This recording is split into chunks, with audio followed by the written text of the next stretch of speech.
So my name's Matt Coward. I'm with Dell, and we are a sponsor here of Innovation Pavilion, and it's awesome to be here one more time. Every time I come here, I meet somebody new or find some new kind of technology or network with some cool people. So it's always a great time spent. So again, glad to be here. Today I'm going to moderate and try to ask intelligent questions if I can about this topic. I admit that I did a little cramming last night, so I'm going to leave it to the experts to provide insight.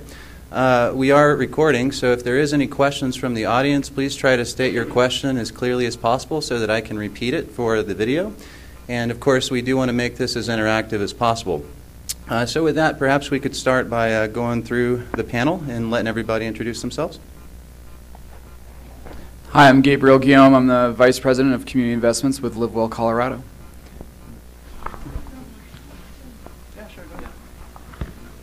Well, I guess I'll talk a little bit about Live Well now, instead of just myself. So Live Well Colorado is a nonprofit organization here in Colorado focusing on childhood obesity prevention. We've been around for 5 years with primary funding from the Colorado Health Foundation and Kaiser Permanente, as well as some state and other small funding from different corporations.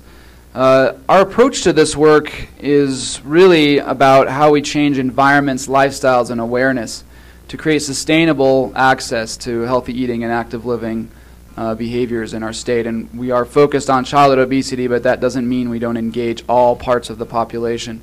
I think we all understand that the health of kids is really the responsibility of adults, institutions, sectors of our society, and so we're really engaging all players in this effort.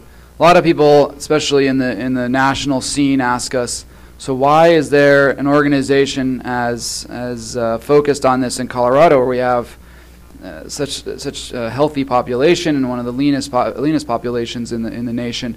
And while that's true among adults, usually when I show charts up here, you can see the change that's happened in this state. So first of all, among adults, yes, we are the leanest. But if you were to go back in time to the 90s and took our current obesity rate among adults, we would be one of the most unhealthy states. So while we are healthy, we are heading in the wrong direction. Is really actually the leanest among one of the fattest countries in the world. So it's not a track record that we're excited about. I think that just being the leanest is not good enough. And so there's a lot of work to do. We're at over 50% of our population is overweight or obese in our state, and mostly, what's most profound is that we have our state has one of the highest increases in childhood obesity in the nation. So our adults are lean for now. The next generation coming up behind us could certainly put Colorado not only where other states like Mississippi and so on are, but actually make us one of the most unhealthy states here coming up. So that particular trend is a serious one, a significant one, and I think, as everyone in this room can appreciate, has tremendous impact on the education of the state, the economy of the state, the environment, the way we look at transportation. The issue of obesity is much bigger than just a health issue. It impacts all sectors, and if we're going to be a successful state, from a business point of view, as just one area to look at, we've got to address this issue as soon as possible. So Live Well Colorado does this in a lot of different ways. We have various programs investing in local communities and working with municipalities to ensure that we have the right environments and policies in place. We also have a strong communications campaign. Some of you may have seen our ads on television in the past. And that's really designed to build awareness around what obesity looks like in our state. And then also we've got a really strong policy agenda, and really all this work is done in strong partnership with a variety of different organizations and sectors across the state. We're proud to be working in 22 communities, partnering with 30 municipalities, and working in half of the Colorado's 178 school districts across the state. I do want to talk a little bit about the school food program that we have, and then I'll pass the mic on in my very long introduction. Sorry. The school food program that we've been moving forward now for the last 4 years is really designed to ensure that food service staff in public school districts, and just to let you know, there's about 850,000 students in our public school system. And we're working in about half of those school districts and probably around 2/3 of that population. what we're trying to do is make sure that food service staff, many of you may know them as the lunch ladies of our schools, right, have been really trained and been pushed by federal and local policy over the last 20 years or so to really not be chefs anymore, to really be what they've referred to themselves as rethermalizers, meaning that their job is to reheat processed food and get it out to the kids. This has changed profoundly over the last couple decades, to the point now where kids have been really eating highly processed food, high fat, high sugar, and high salt. And so we know that this is having a significant impact on the wellness of our youth. And so this program is designed in partnership with 12 chefs across our state to start working with the food service directors of these different school districts to start to help them to obtain, prepare, serve, and market healthy food in their school districts. Now this is coincided with new USDA policy that is actually requiring healthier food. But I think we've all heard USDA is requiring healthier food, and kids are like walking out of schools and throwing it away, and no one wants to eat the healthy food. There's a problem with the way that food is being marketed, but it's also the food that's being generated is not necessarily high quality or that it tastes good. So this program is designed to really make sure that we've got healthy food on the plate there, the kids understand the value of it and that it in fact tastes good and can fulfill their needs as growing students. So this program is a pretty significant one that has been in play now, as I said, for 4 years. It is about $1 million a year program that's been operating. And in the last group that we recently worked with, the last cohort of 25 school districts, we saw in about a 12-month period an 18% increase in what was deemed fresh, healthy food. So that actually took those school districts to well over 60% of their food being considered highly fresh and quality healthy food, which is a really big change and big shift for a relatively short period of time. What we love most about this is that it's sustainable. And I can talk a little bit about that. I think we'll possibly have some questions that we can talk a little bit how how do we make this sustainable for school districts, because we don't believe in implementing programs that can't be continued after LiveWell's deep presence in those districts. Hi everyone, good morning. I'm Susan Brashear.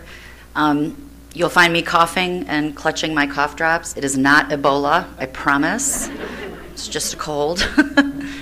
I'm the Colorado Medical Director for Aetna, and prior to my Aetna life, I was a board-certified OBGYN locally for 15 years. So one of the interesting things, medically speaking, is my patients would always be so worried about gaining weight in pregnancy. On the flip side, they would also have this amazing shift in their consciousness of saying, well, I want to do everything to keep my baby as healthy as possible. So half the time, these poor women are 6 months pregnant, and they decide to try running, and that's not really the answer. So it's one of the great things is that if you can influence the parents, they can influence the kids. So when my patients were 6 months pregnant and stopped running and just started walking, or even doing yoga, for example, or something like that, and you don't have to put your leg over your head, it would just instinctually pass on. They would start walking 2 days after their kid was born and pushing the kid through the stroller, through the rain, through the snow. It was just an amazing transformation. So I met Vic when he had a talk a couple of months ago about childhood obesity and how we really need to get the schools involved. And so I went up to him and I'm waving, my credentials saying, wait, we need to get the parents involved too, which of course Vic has already been a part of that. I just wanted to throw out some statistics for you. We all think we're very healthy. I personally am training for the New York City Marathon, probably where I got this cold. I have gained 10 pounds while training. So it's not just about exercise. It's truly a combination about eating, which I've been eating like a crazy person, but eating and exercise and just the support around whatever you're doing. Because even training for a marathon, like I said, you're still going to gain weight. It's ridiculous. Which is in 3 weeks, so that's probably another reason I'm coughing. Hopefully I'll lose it after, right? So in the past 15 years, my statistics are from the CDC, the American Diabetes Association, and the American Cancer Association. Among 6 to 11-year-old kids, this is throughout the country, there's an 18% rise in obesity. Obese kids are defined as kids with excess body fat. If you see a normal 6-year-old, they're these skinny little things that can jump all over slides and swing sets and run forever. So they're really not supposed to have excess body fat. So that's the definition of obesity, and there's been an 18% rise. Among our 12 to 19-year-olds, it's 21% rise in the past 15 years of obesity. Like was said earlier, it's the calories that you put in versus the calories that come out, so input versus output. The risks of childhood obesity, which may seem obvious, but you can have a 6-year-old with high cholesterol. You really can. Your high cholesterol can actually lead to your 10-year-old then having high blood pressure. From there, joint problems, sleeping problems, low self-esteem. There's a stigma with being an overweight kid. Half of all overweight kids become overweight adults. And one of the scariest things about being obese as a kid is that you actually have a chance of having certain cancers. Breast cancer, colon cancer.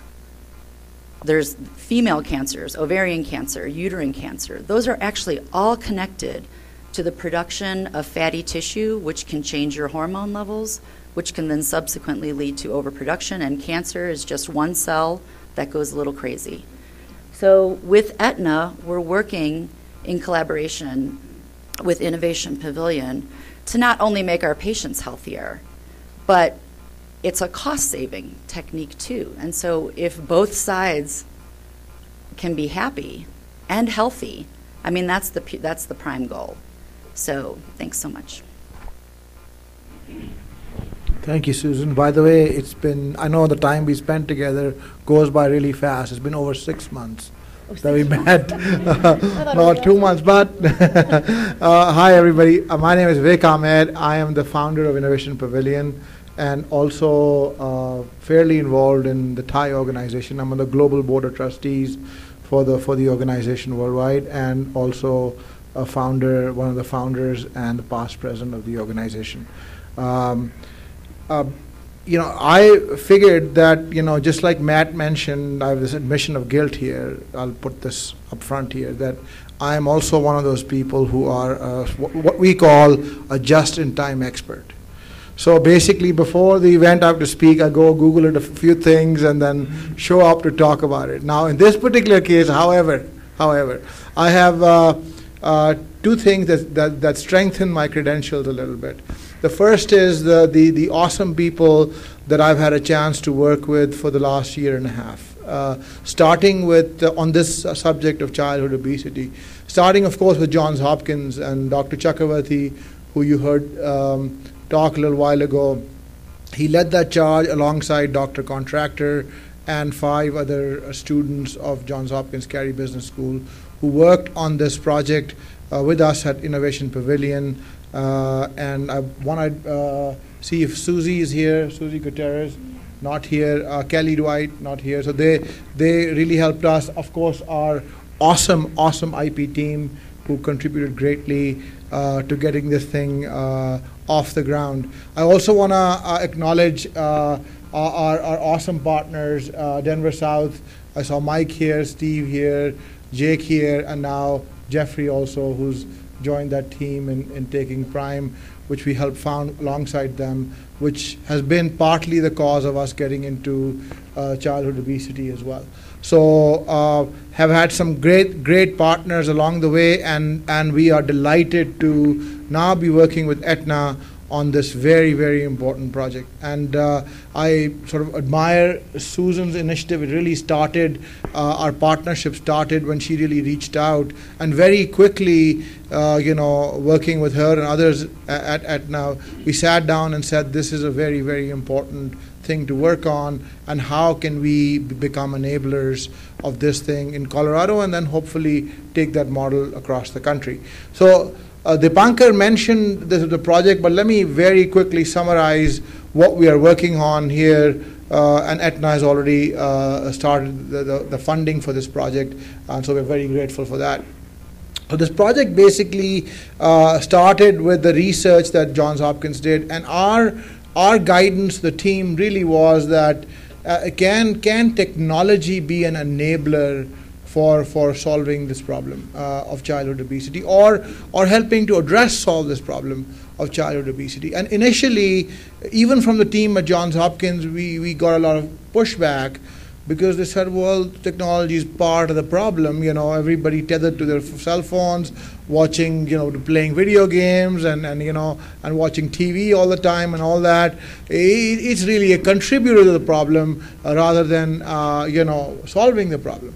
So dog-headed as we are here about technology, so we stuck with our agenda and started researching this issue, that can we turn the ship around? I don't think it's likely that the younger generation is going to stop using cell phones and computers and watching TV, which is going interactive. It's not going to happen. I mean, the only thing is going to increase the usage of it. We all know that, right? I mean, we can pretend and put a lot of money and try and bang our head against the wall to try and move the wall. But that wall is not moving. So how can we make this whole problem and make it our sort of part of our solution? So can we use technology to start changing behaviors, right? And in a more positive direction, which is both of making healthier eating choices and also incorporating more physical activity in our regular day. So that was the prime motivator of where we started over a year and a half ago with Johns Hopkins, to say, okay, how can we do this? And the first step, of course, we had researchers involved in this, and they said, well, I told them my gut's telling me it's the case, so let's go and figure out a solution. But they said, no, we've got to first look at the research and see, is there anything out there that even establishes that technology can cause behavior change? So fortunately for us, the Johns Hopkins team found enough literature out there that they see that technology in many different ways is impacting behavior change. And that's what we are actually incorporating into this project here, we're combining a few concepts here, putting them together and saying, okay, here's a potential solution to the problem. The second problem that, at least my personal bias, is that we seem to have a tendency to throw money at problems and expect solutions out of it. And always it's like this problem in energy, the net entropy of the world just keeps increasing. It's just like, hey, I need more money to do what I need to do. I mean, that's the general approach. Oh, yes, it's an important problem. Give me more money, give me more money, give me more money. So our second thing was that, again, already we're spending too much on healthcare. We all know that, right? It's just a ridiculous amount. So let's not look at this equation of adding one more thing to the pile of, of increasing the costs of healthcare here. Why not look at this problem? How can we construct a solution that actually reduces the costs of healthcare as we move along? So here's what we are working on now and the various components of it. So this is, and thanks to Susan, an introduction she made, a company that's now part of Innovation Pavilion companies, is this guy. He's James. Is he not here? I don't see him. So anyhow, James is an ex-Marine, and he has come up with this mobile obstacle course. And basically takes this obstacle course to various communities of kids, schools mainly, and then kids come in and play this obstacle, and they sort of get excited about, instead of just running around the school, which is boring as heck, at least for me. So, but it's a little bit more interesting to get involved in this exercise. So not only that, he also has a nutritional program that he already had in place, and Dr. Chakravarti, through his resources at Johns Hopkins, has brought in a pretty involved and detailed nutritional program that works. So this program now is going to take this mobile obstacle course, combine that with a fun nutritional education, and we're going to do this pilot with 3 schools, more than likely, starting early next year. And what will happen here is we're combining this obstacle course and this nutritional program with technology in 2 very significant ways. One, there's another company out of our ecosystem that is very, very involved in wearables. Not only wearables, but case management for chronic diseases. That's what their solution is.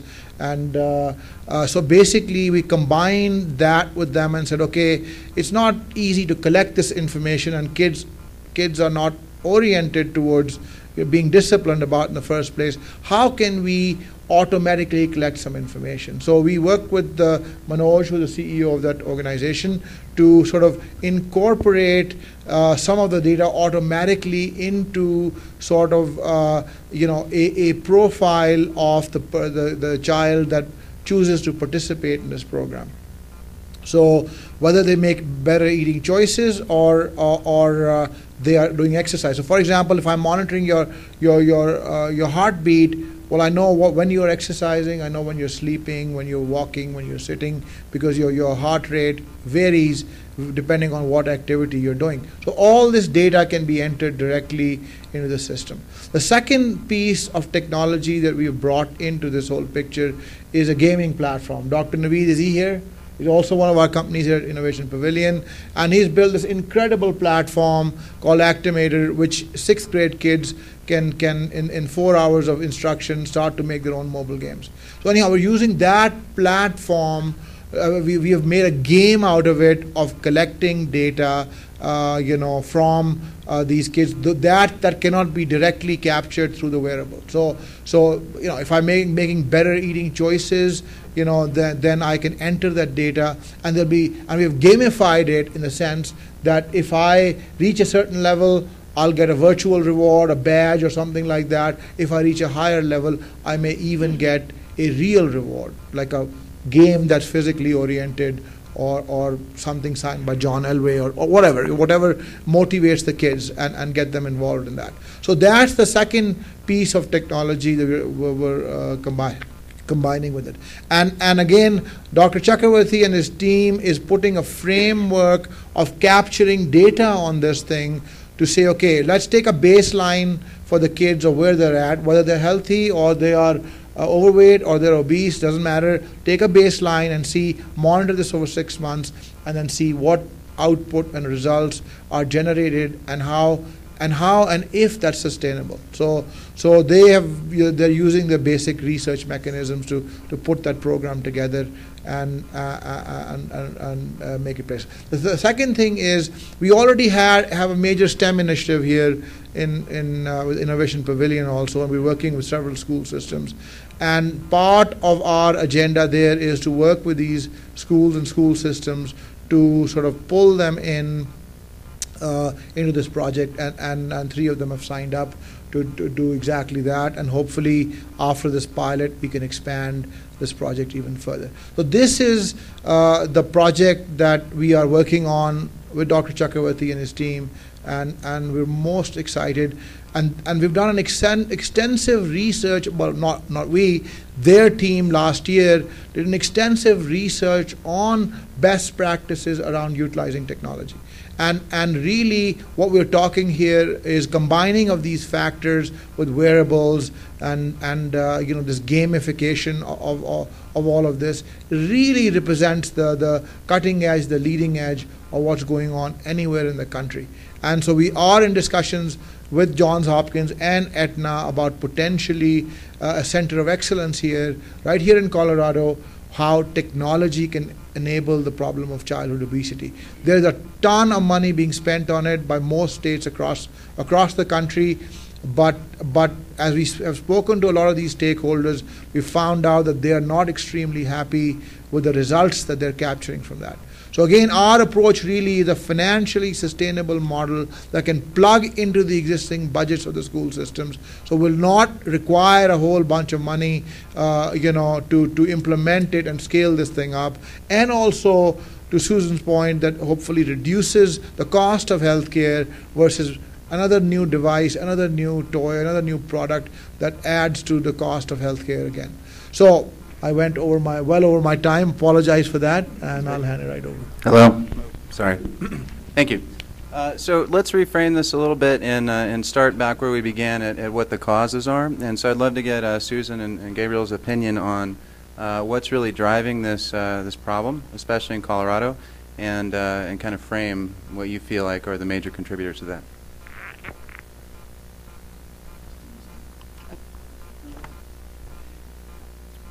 Medically speaking, we're, and I say this in the most positive way, we're a digital society. I mean, I couldn't live without my cell phone. It's over there, and I'm longing for it. So it totally is attached to my hip. It will be running 26.2 miles with me in New York. We need information. We like information. We like to know things, and we like to interact with our friends and our families, and we like to know where everybody is at all times. And so the main, where did childhood obesity come from? Number one, there is no scientific study that says this is the problem. It's not. However, being thoughtful people, we understand that when you spend 4 hours in front of a computer, and instead of going outside and playing or skiing, that can lead to a problem. So the current thought is, even though we have no scientific proof that it is our digital society, the thought process is that it's our digital society. So it's just, again, it goes back to a lack of, or a decrease of output versus an increase of input, calorie-wise. I'll add to that I think the other issue here is that is one about disparities, right? There's no question at all. There's no question. There's plenty of research that demonstrates that those that have fewer resources available to them, that can't necessarily afford healthy food or live in communities that have fewer parks per population, have higher obesity rates. I mean, there's a clear correlation there. The reason, there's many reasons, but what is believed to be one of the core reasons as to why Colorado has one of the highest growth rates in obesity is because we also have one of the highest growth rates of childhood poverty in the nation. And those things correlate quite nicely, not in a good way, but they correlate from a statistical point of view. And so we've seen an increase in childhood poverty substantially over the last 10 years, and our obesity rates among youth have grown at almost a similar rate. So while Livewell, Colorado, of course, is working with the entire population, there's no question that we have to be looking at this from the perspective of health equity as well. And that means that when we're investing in a Livewell community, for example, where we fund about $1 million over a 9-year period to work on this issue in a local community, we're not just saying work on healthy food and physical activity. We're saying work on economic development, work on safety, work on better education, work on stronger community connection and social network. The reality is that when people, it's funny because I'm talking about digital access, and people assume that people who have lower incomes have less digital access. It's not true, actually. And a lot of people assume that. This room probably doesn't. And so there's that digital issue, but then there's even fewer options outside of that digital interaction to go do other things. One of the communities we're funding, Westwood, which is a neighborhood in West Denver, just got its first new park in 25 years. Now, in the city of Denver, there's actually a policy that says that there's actually supposed to be a certain amount of acreage of park per population number. And I can tell you, in the lower income communities of Denver and another around this particular policy, the lower income communities fail to meet that expectation. And it requires substantial mobilization of the community and partnering with the city in a positive way to start to overcome those issues. So, yeah, I may be stuck inside deciding to play on my computer or watch television, but I can guarantee I'm going to do more of that if I don't have option to go outside and play in a park or feel safe going outside at all. So this issue is so much more complex than health. This issue is really about the larger community and how it comes together to create assets and opportunities for everyone. Okay, so just wanted to add something here. And again, another admission, Dr. Chakravarti talked about this report that the Johns Hopkins team provided to us, and I'm holding it in my hand, my little cheat sheet, or rather a cheat book. Just skimming through it again this morning, they actually went and researched what are the contributors and causes to childhood obesity, and they put them in 5 different categories. And one was the household and the contribution of the household, particularly with what surprises me was how much parents contribute to this problem by feeding their kids with candies and really the wrong foods for various reasons, and so they're a huge contributor in that sense. The industry and of course the advertising for all the wrong types of foods and all that, and the easy accessibility of the wrong types of food, which Gabriel just talked about. The lower half of the pyramid is particularly vulnerable to that. And also to the first element, the parents contributing to the wrong choices. The school, and we've heard Susan and Gabriel both talk a little bit about that, of how they are also partly involved in it. The built environment, which is some of the parks and stuff like that are available over there, and lastly society as a whole, and the things that we reinforce. So so these are all of these factors combined are contributing to this problem, and interestingly enough, they did not put down technology, although I think that fits in somewhere with the society part of the choices we're making. So I'm glad you brought up food. Let's talk a little more about that, because it seems counterintuitive, but processed food seems to be a little cheaper to acquire, and obviously in your face because it's advertised to kids. And when I was cramming last night, I read an interesting statistic that children, I think under the age of 10, are actually a certain percentage more affected by advertising, and it becomes a lifelong habit when they get sort of in bed with brands at an early age. So I'd like to hear sort of what we can do about providing more healthy foods for kids, and where that actually takes traction. Is it in schools? Is it in homes? Is it an education problem? What are your thoughts? Well, exposure to healthy food is a big issue. I mean, one of the best programs I ever saw was one of the cheapest things was just doing fruit and vegetable tastings in the schools, and then giving a kid a sticker because they had an apple or something, and they would take it back, or not an apple, everyone knows what an apple is, but like a bell pepper, right?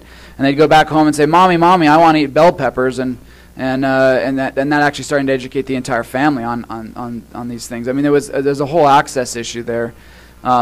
I think the schools, as it pertains to childhood, to youth, is essential. And then the big other aspect of this is just making sure that we have healthy food available in all communities. It has to be available. People need to know what to do with it.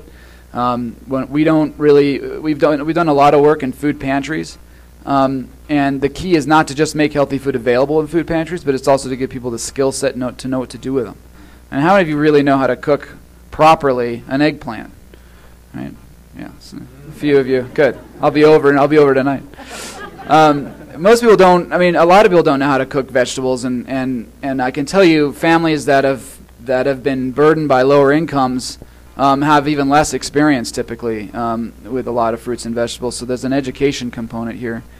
The other thing is, and this is a big battle, and that's just the way food is marketed in communities. You realize that all the unhealthy cereals, the ones that are packed with sugar, are put typically in stores at eye level for kids, right?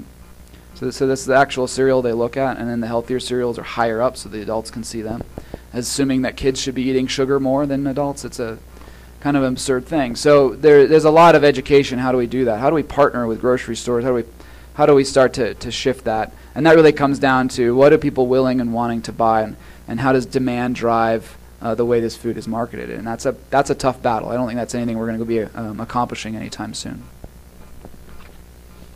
There's a community in Harlem where every half a block there was a fast food restaurant, McDonald's, that sort of thing. And yet you had to go 6 blocks in order to get to a grocery store.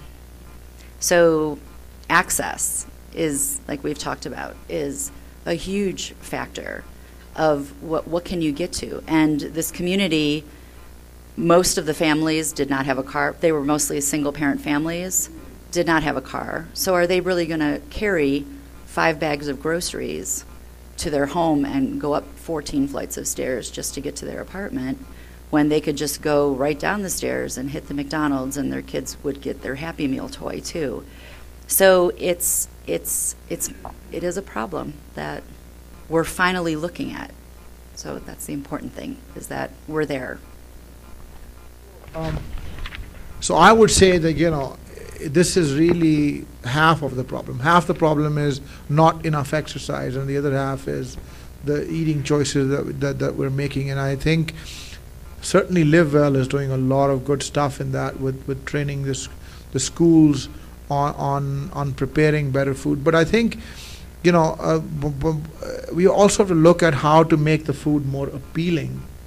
I'm not sure more nutritional or more fresher, but more appealing to the kids, right? I mean, they prefer McDonald's over eating carrots and celeries because they're almost, the brain tells them that they like that food better. I mean, so and I don't know what the psychological reasons for that are today. I mean, if I were to eat McDonald's after I've eaten it, I'm going to feel horrible about it and say, oh my God, why did I do this? That kind of a thing. But kids say, oh, give me more, right after they're done. And they more. So I think that availability of healthier choices is a tough nut to crack because the consumers are not just demanding it. I remember a few years ago reading an article on the new CEO of Burger King, and this guy apparently was a huge health nut, and he was all about healthy stuff and all that. And when he came on board, he introduced a whole bunch of new programs that were oriented towards healthier food. And after a year or two, he just simply had to give up because there were no buyers for that. So it's not just the fast food industry. I think it's easy to blame them, but we're making those choices to choose that food. And and if I look at my kids, look at my I have one grandkid now too, and watch them earlier in their lives when you have more control over what they eat, what they do. They all start off with eating more vegetables and all that, and over a period of time, and they seem to like it too. I mean, my grandson loves carrots and celery. Today, he's 5 years old, but another 4 or 5 years, and he'll be corrupted and be looking for the McDonald's every time. So I think there is something about brainwashing them in the right way. Brainwash your children. So let's move into the technical realm a little bit. As we move into a world where you've got wearable tech, you've got biometrics being measured all the time, what kind of information or data do you really need to collect to help children with this issue? And are there any sort of cultural conundrums involved in collecting data on children that we should be aware of?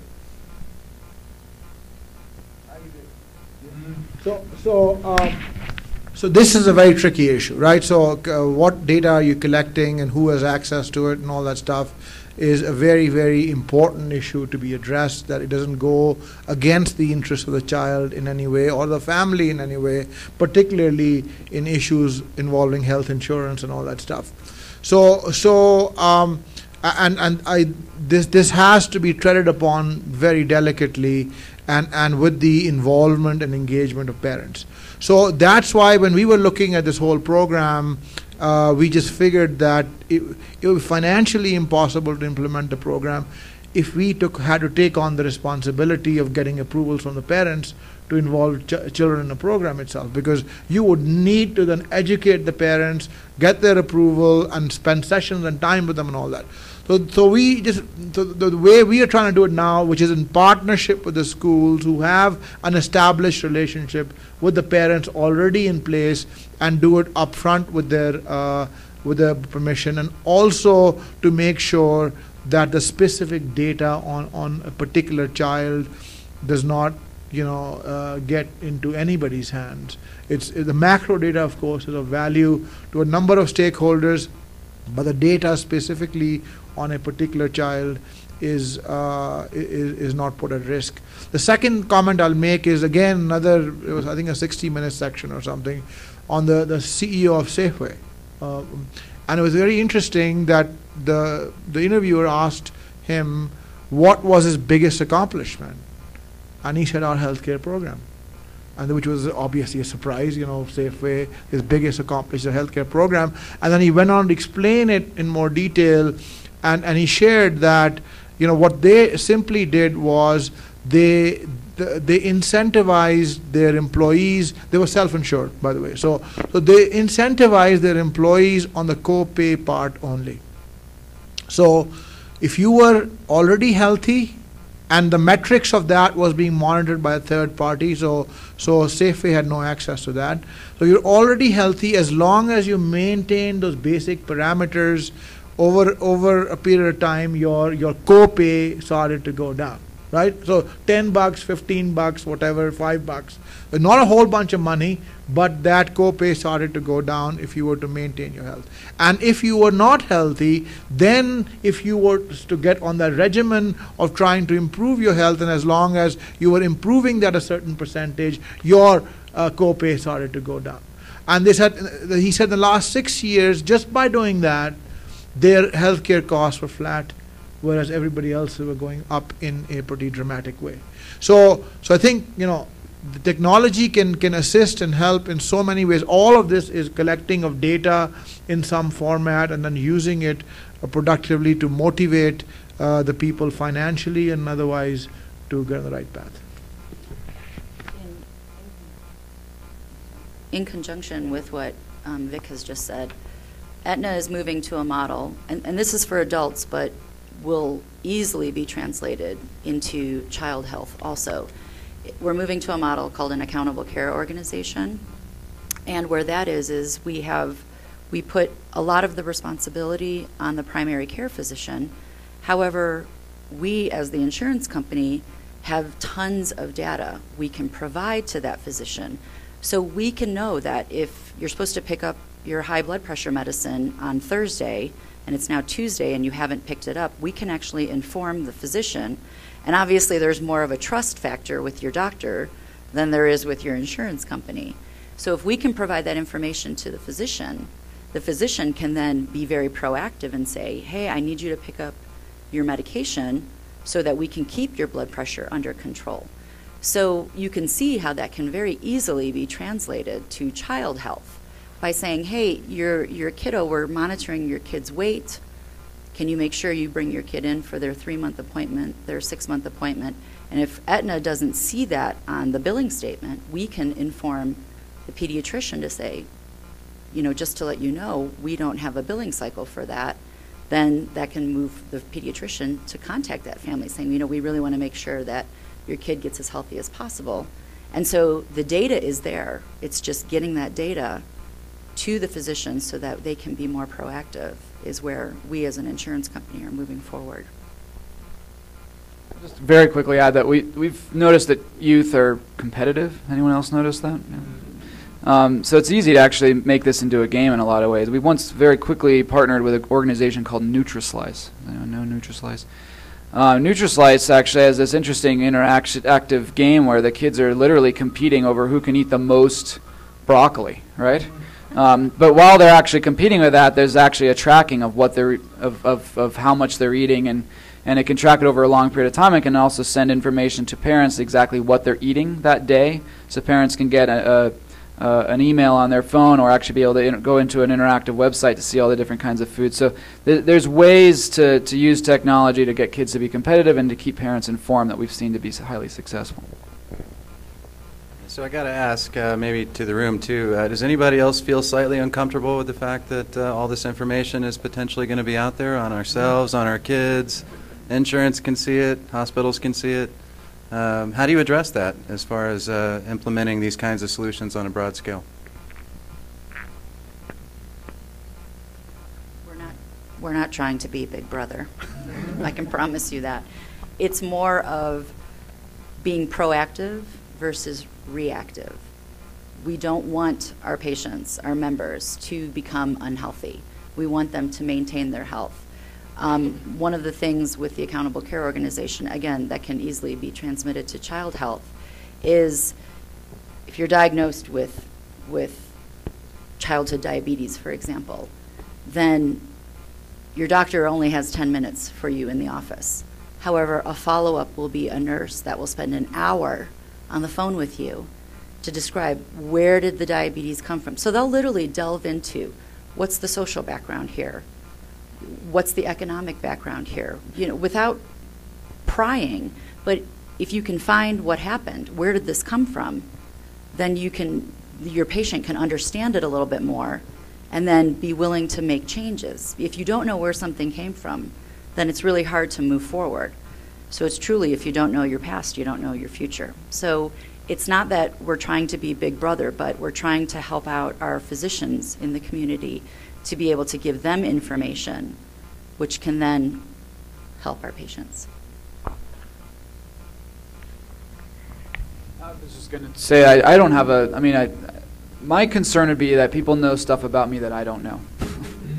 So I think as long as the data that's being collected on me is transparent, that I'm aware of what information it is and who knows it, I'm okay with that. And I would say that the most important thing in all of this is that we have awareness. And collecting data and being able to share that back with us and to our providers and in our schools, awareness is critical. Most school districts in our state do not collect BMI for this very concern. They're worried about it profiling people. The reality is that most of our state has no idea that it's overweight or obese. So awareness is a big issue here. If we're not collecting some data, people don't know what their situation is. In a study that we did a few years back, everyone said that obesity is a big issue in Colorado, but it's not my issue. Everyone around me is overweight, but I'm going to have good health, right? That was what a lot of people were saying that. This is primarily starts with an issue of awareness, and we need data to be able to understand that. So I'll just take a contrary viewpoint for the heck of it. So it does concern me. I think it concerns me that we're collecting more and more and more data about everything, financials, our health, every aspect of our life, what we eat, where we go, where we hang out, everything. So it is of concern, and I think, but I think for that, all the stakeholders need to engage and make sure that we have the smarter, not more regulation in place to sort of either self-regulate it or be involved in this process, because there is that possibility of abuse when the data is available. So, but, this is a wave that can't be stopped. The answer absolutely is not, let's not do this. That's just not an option. This ship has sailed, it's going to keep moving. We can do the smarter thing here by managing it as opposed to opposing it. Okay. Yeah, we have a question from the audience.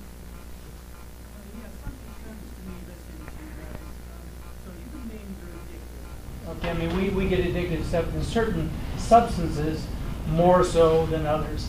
Nicotine, alcohol, drugs, sugars, fats, okay? Now we've got a bunch of big companies that have figured this out. They design products to sell to us, market to us, and get us addicted.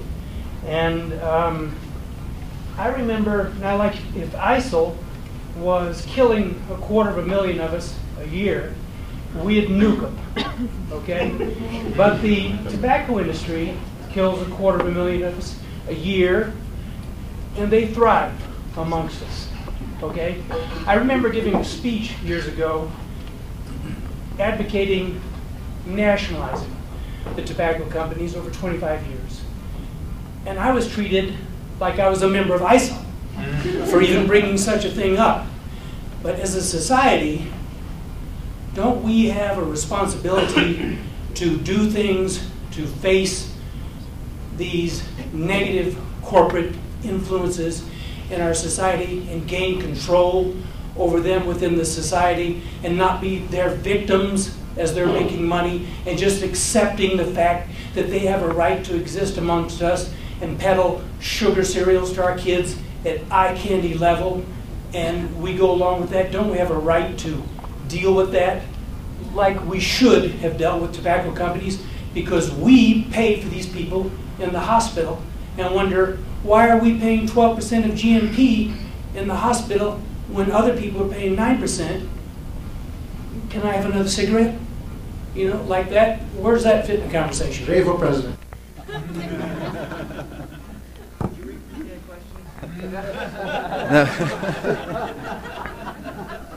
Well, let me just counterbalance that, because I mean I definitely agree, emotionally or philosophically with what you're saying. But I also have to say, in America, the great freedom or conundrum there is that we have to have that choice, right, in order to remain the society that we are. So, I guess what's relevant to this conversation is, does the data that we're collecting actually help us become freer in the kinds of choices that we can make?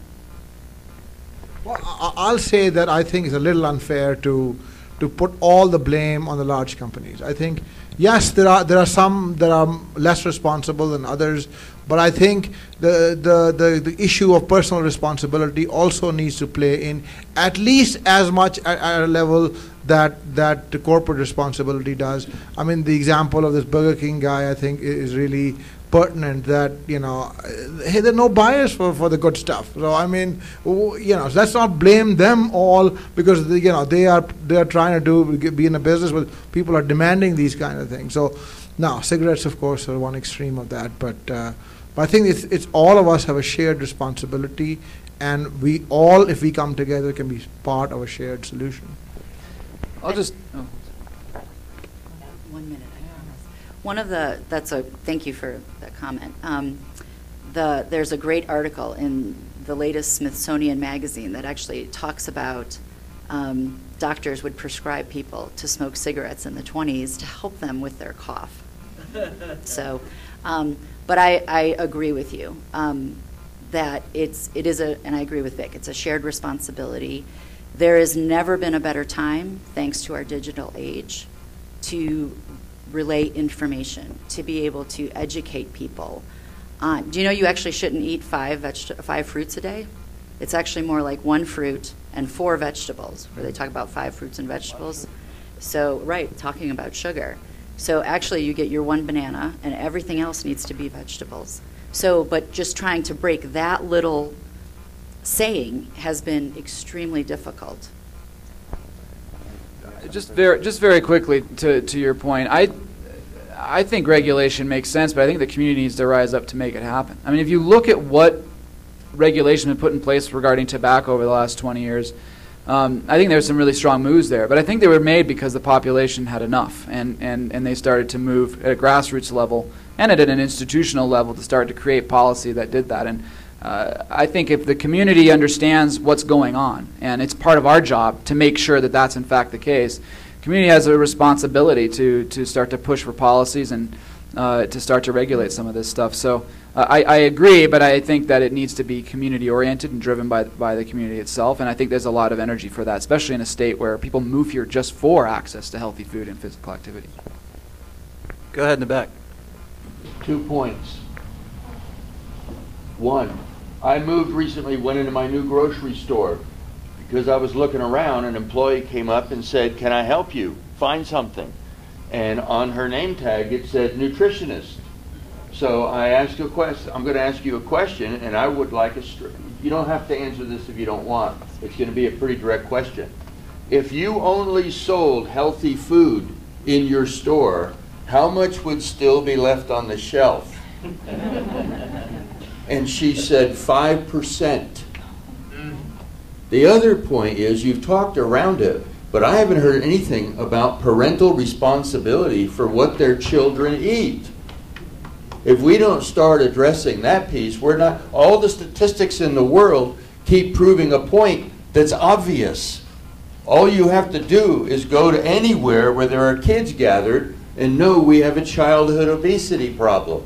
The question is, how are we going to address it at the source and actually have some impact on correcting it? And I believe absolutely what Vic said, what you said about getting community involvement. But if we don't get the parents involved in making different decisions in what they do. I went to my granddaughter's volleyball game yesterday, and it's just a natural thing. The game is over. It's snack time. Yeah. What they were feeding their kids is crap. And it's the natural thing to do. So how are we going to address that issue?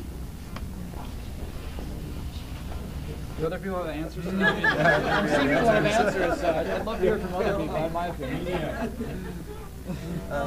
Maybe up front. For years now, we don't have any home ec in our junior For years now, we have never had home ec in junior high or high school. And if parents don't teach their kids how to cook and make this food taste good, we need to have it back in the schools, in junior high school and high school again. And also, where is our educational, physical education going on? They've taken practically recess and all the gym and all the out of our schools.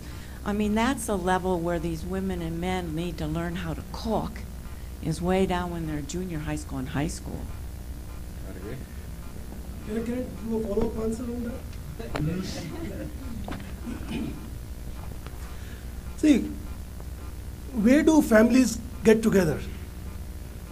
Dinner table. No. No.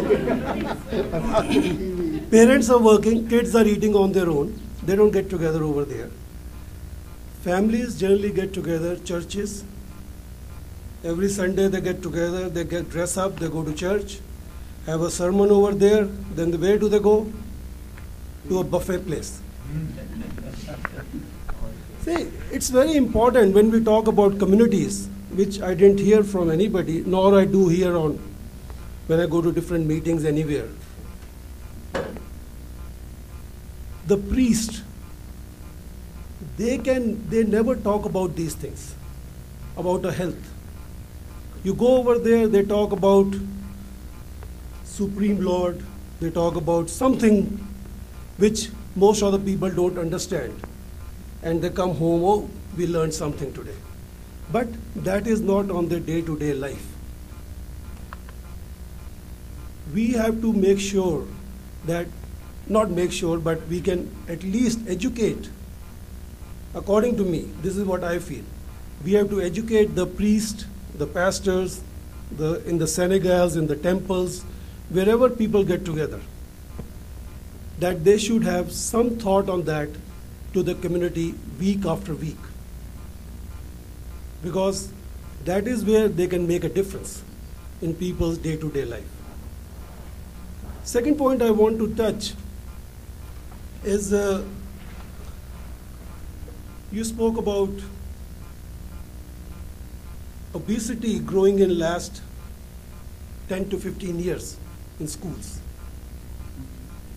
Education and awareness on obesity was started 10 to 15 years ago.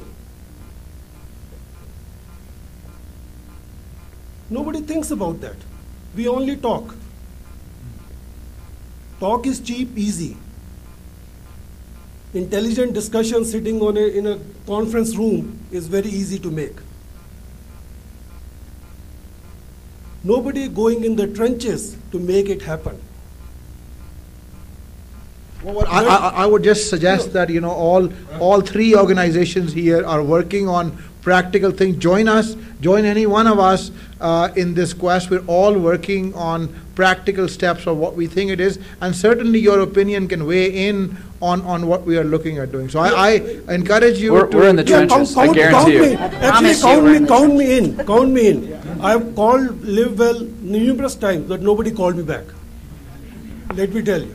But count me in into this. But I want to touch the last point, the timeline on whatever you are talking. That you are going to do this in next 5 years, 10 years, 15 years, 50 years. There is no timeline on this. Thank you. So we have time for one more. Over here in the back corner. Sorry.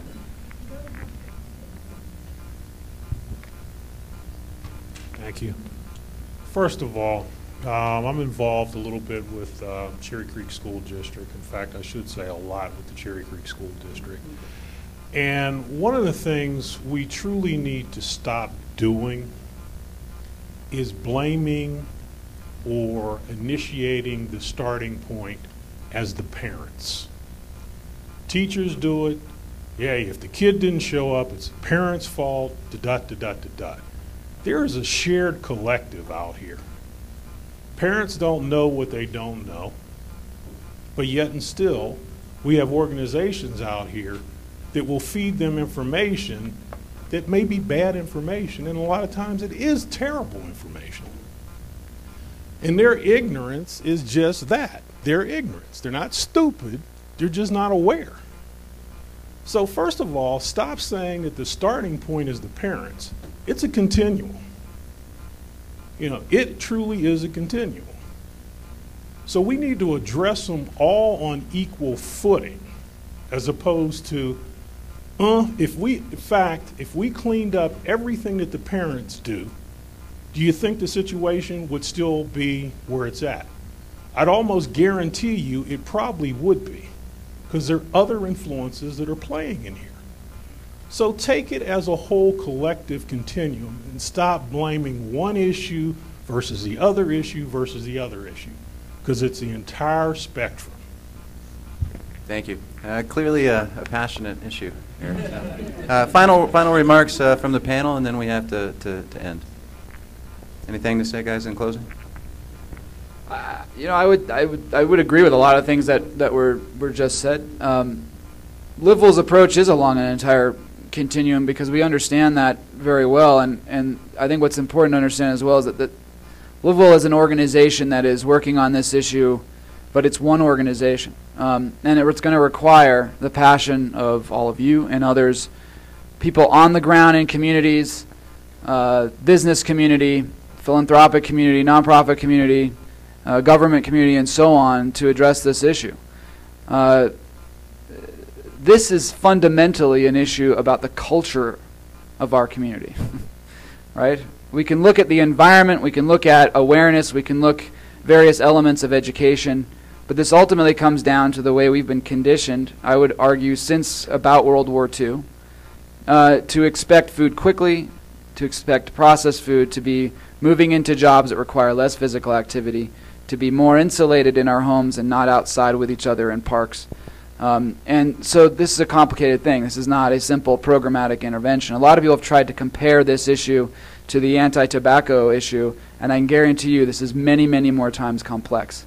That's a one behavior that's not required. But people always have to eat, right? People have to eat. So how do you deal with the nuances of that and the environments and the education and all the different aspects of that are highly complex. That's not to say we can't be successful, and there are examples of success, but to sustain this change is going to require everybody's involvement.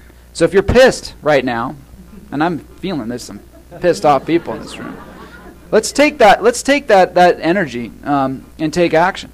Talk to your kid's teacher, talk to your principal, talk to your workplace, talk to your elected official, because there's opportunities for everybody in all sectors to play a role in this.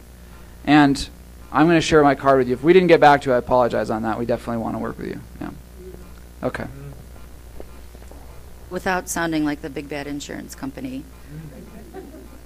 everything takes money. So Aetna is working with, we are funding this program, part of the program. So we're putting our foot in the trench. And I can assure you, as an OBGYN, you can imagine my trenches. I'm using my clinical acumen to help out. And we're, as our big gigantic company, we recognize there's a problem. That wellness programs just aren't necessarily cutting it. So education for all aspects of our culture is the key. There was a quick study that was done. How can the Parisians eat cheese, drink wine, and smoke cigarettes and still not have an obesity problem like we do? Well, one of the solutions is they walk everywhere in their 4-inch heels. They're walking everywhere. So we know that exercise helps, but there's a huge cultural problem that we have. And I'm a true believer that education in all aspects is the key. Thank you. So I'll repeat what has already been said here, that this invokes a lot of passion with people. Just looking at you guys, you know, not everybody got a chance to ask your question or share your comments, but seemed that everybody here is impacted and interested in this thing. So I think I'll repeat what you said, that let's not just yap and talk, let's do something about it. I know for a fact that we're doing something about it. We're taking not only a day job, but our night jobs on this thing too, our night personal time, and putting into it. I certainly know that Aetna is doing that. We're working very closely with them. And Live Well was also featured in this Johns Hopkins research. So I found out about in much detail what they're doing. So I can assure you, it's not just these three organizations here. There are tons of people working on solutions out there, and any one of you who's interested in contributing to this issue and problem, our entire team is sitting over here. Give us your card. We'll get you involved. But I think the problem is that you engage in a conversation and then you go back to your usual problem of the day, and this thing takes over, and another problem picks up, and that's what most people do. There's only a very few who step up and say, okay, this is important enough, and I'm gonna really get involved in it and start to contribute. So I challenge that to all of you, and in that answer that the gentleman there mentioned, that this is a collective responsibility. No one stakeholder is individually responsible for that. So step up, and we together, working together, we can create some solutions. Thank you. Thanks, guys.